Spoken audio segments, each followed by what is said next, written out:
Katniss Everdeen is in the Forbidden Forest just outside District 12 in the grounds of Hogwarts, waiting to spot a centaur. She plans on shooting the centaur and dragging it home. She then plans to gloat in front of her crush Gale about her impeccable hunting skills to win his heart. Wait till Gale sees me coming back to District 12 with the centaur. Whew, he'll see who the real hunter is, and then he'll make me his girlfriend. The homeless vampire, Edward Cullen, that resides in the Forbidden Forest, sneaks up behind Katniss. He is a notorious drunk. Who is this Gale you speak of?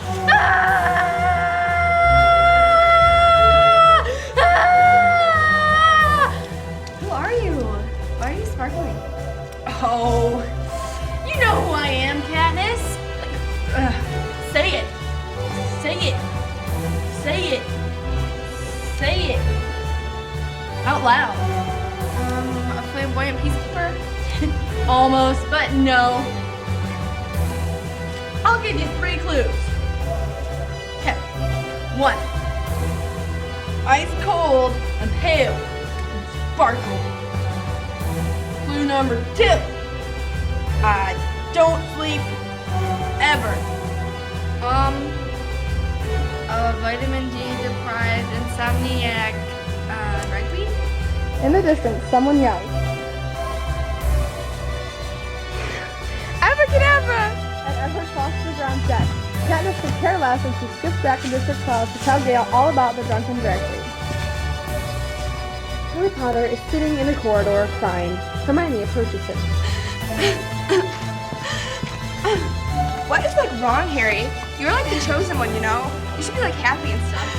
Yeah. I killed another twinkling vampire, Hermione. I thought he was Voldemort. It's not my fault. He looks so similar. The vampire stepped out of the sunbeam, and he was just so pale and unattractive, and he was harassing a young girl. The only person I can think of that would be Voldemort. It's not my fault. I was just so caught up in the moment when I realized it was him. I felt so upset. Harry, I'm kind of getting the feeling that you're kind of upset, you know? I just want to tell you that it's all going to be okay. And you want to hear a funny story? I accidentally kissed Ron the other day because I thought it was Fred. You're just so funny, Hermione. I totally feel so much better now. I have forgotten about killing my 8th vampire this week, and thank you.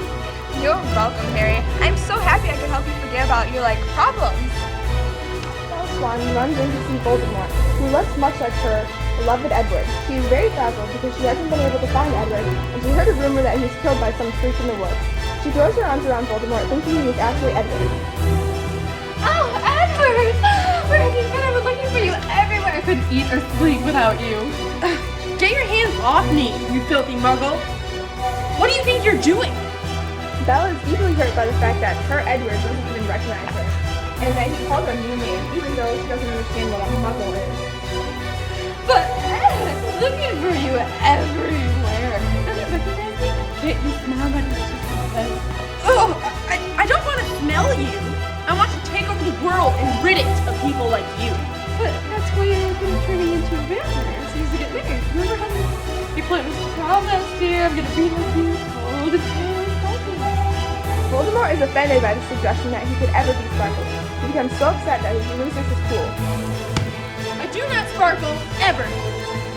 I may be cold and pale, but I've never sparkled, ever, once in my life.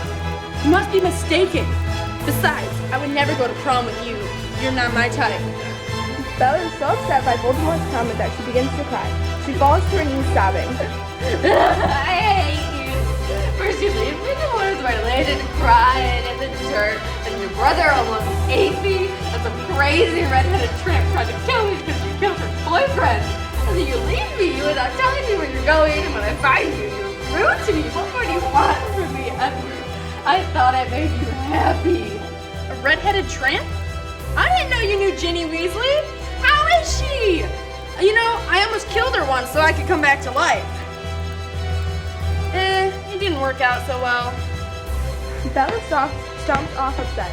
She later lies in the woods and rolls around in the dirt until she looks so dirty and pathetic that a herd of centaurs accidentally stampedes over her while they are being hunted by Katniss. Katniss finally kills the centaur, but Harry Potter wins her over with his magic tricks before she can even get back to District 12. So she stays and marries Harry, forgetting all about Gale. Voldemort decides to move to District 12 because he is having no luck in taking over the wizarding world, but he ends up being chosen for the Reaping and he wins the Hunger Games. He eventually takes over all of Panem, and Hermione gets lost in the Forbidden Forest one day and is never seen again.